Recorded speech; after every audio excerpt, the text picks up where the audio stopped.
And on a scale of 1 to 5 for those, where would you rank those? As far as what? Your how passionately you feel about them. I'm a 5 on all of them. Okay. All right. And then when you get into conversations about those, um,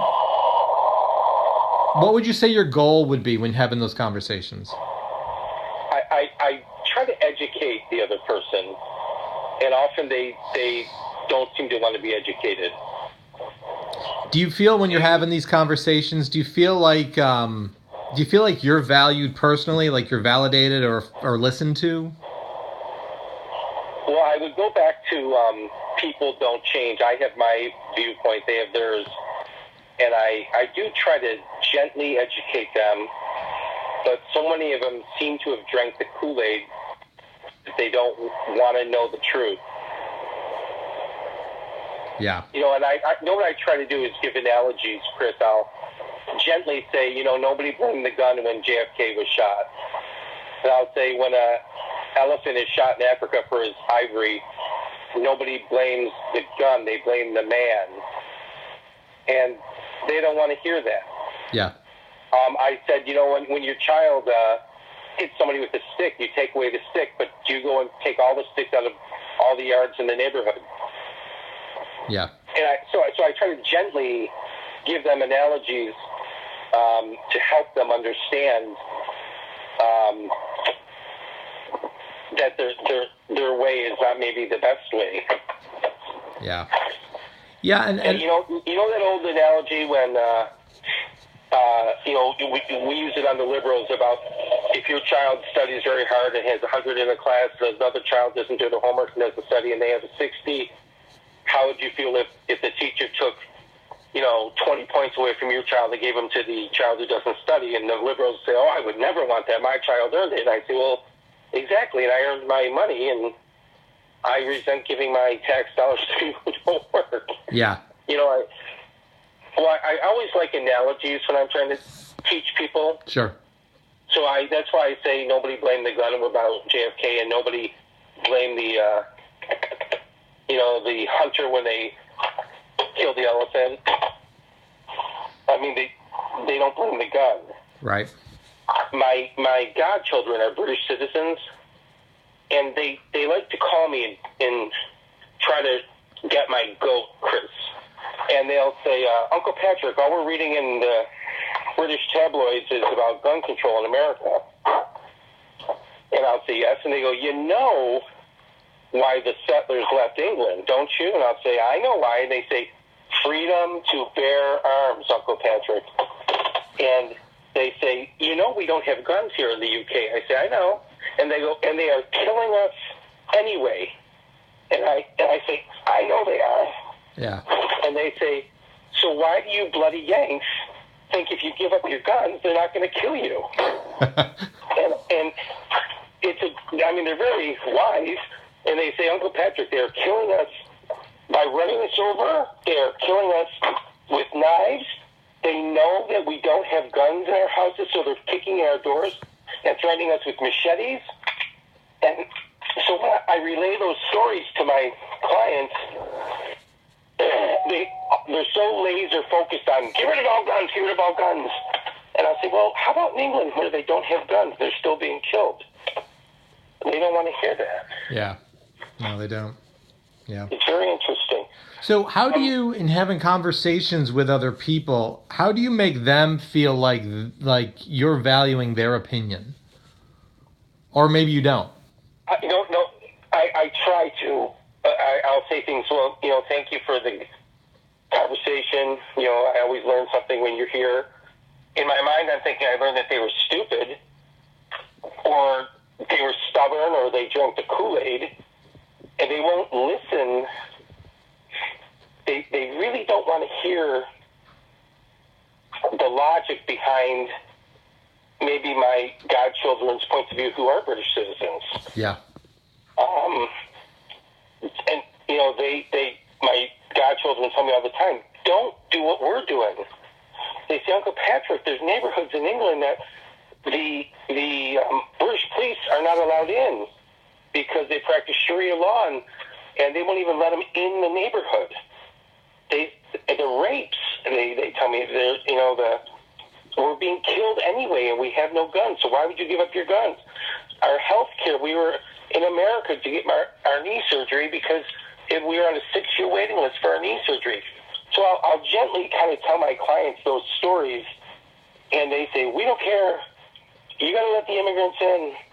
Those are all lies. Nobody's getting raped in Europe, and nobody's breaking in doors and killing people, and the Europeans are not being killed at that kind of a rate. And I say, well, my godchildren live there. They're telling me what's happening in their news. That I'm just telling you what I'm hearing, and that's why I'm gentle with them. But I do try to give them the other point of view. And to answer your question, I always say thank you for giving me your point of view. I've learned something today. Huh. That's an interesting approach. Okay. I try to come at them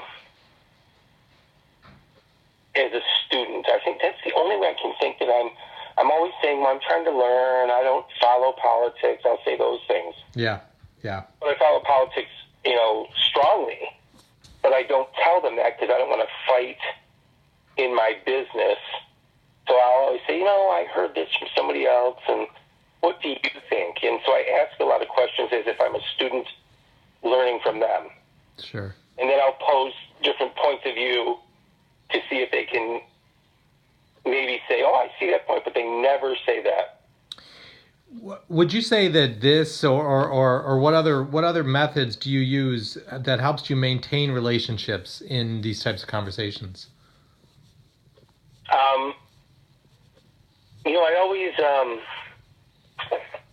I always say, oh, I'm glad you're here today. I need some stimulating conversation. Yeah. I'll say, I'll play it like this. I will say, well, this whole town is conservative. I'm glad you're here so you can give me another point of view. And I say things like that. Okay. But it's really like I'm the lion. And I've got my trap all set as I say those things.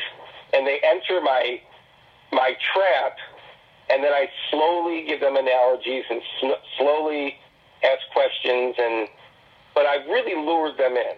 Yeah. Okay. All right. What do you say? What do you think?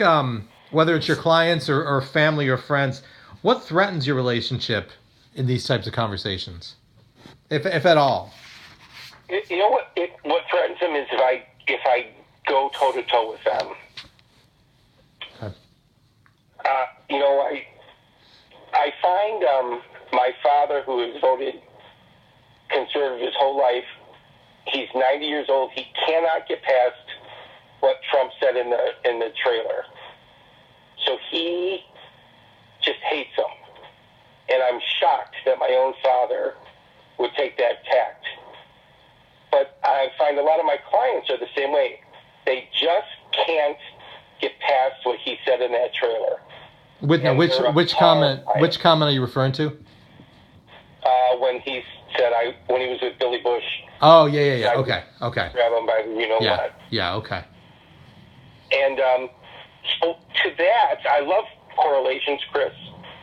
So I'll say, it's funny that so many people are offended by that conversation, but 100 million 50 Shades of Grey books have been sold. Right. Nobody wants to agree. Yeah, somebody's buying those books. Right. There's a lot of bad language and sex in those books, but they don't. They all want to act very pure. How dare Donald Trump said that? And now where I live, there's a group of women in East Aurora who all cheat on their husbands, and they openly brag to me that they go to Miami for a week. And then there's another group of women in Orchard Park who cheat on their husbands, and they go for girls' night at the casino. And then when they come in for the haircuts, they pretend that they want to show me a haircut on their phone. And as they're flipping through their phone, they're showing me the pictures of their sexual relations with the other men behind their husbands' backs. Yet those same women, I can't believe Donald Trump said that word. I can't believe he's such a pig. And in my mind, I'm thinking, I can't believe you're such a hypocrite. Yeah. But they all act very pure. And to me, they're liars and hypocrites. And if that's going on in small little Orchard Park in East Aurora, I think what's going on in L.A., what's going on in Chicago, what's going on in New York. And the women here are acting so pure. And I try, and I'm referring to how they get indignant about Donald Trump when he speaks, but I have a long memory, Chris, and I'll say to them, do you remember Oprah Winfrey did a show once? She had 6 men on the stage, and the show was I Can Get Any Woman I Want. And the men were smirking on stage, and the women in the audience were irate. You couldn't get me. I love my fat, bald husband. He may have terrible breath, but I love him.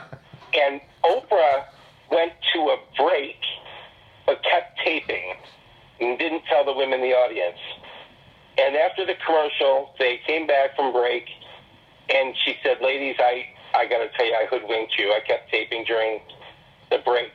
And she said, roll the tape. And all the women in the audience who were acting so virtuous and pure rushed the stage, unbuttoned the men's shirts, sat on their laps, felt their muscles.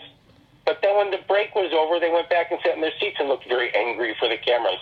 So I find a sense of false, hypocritical viewpoints from at least some of the women in America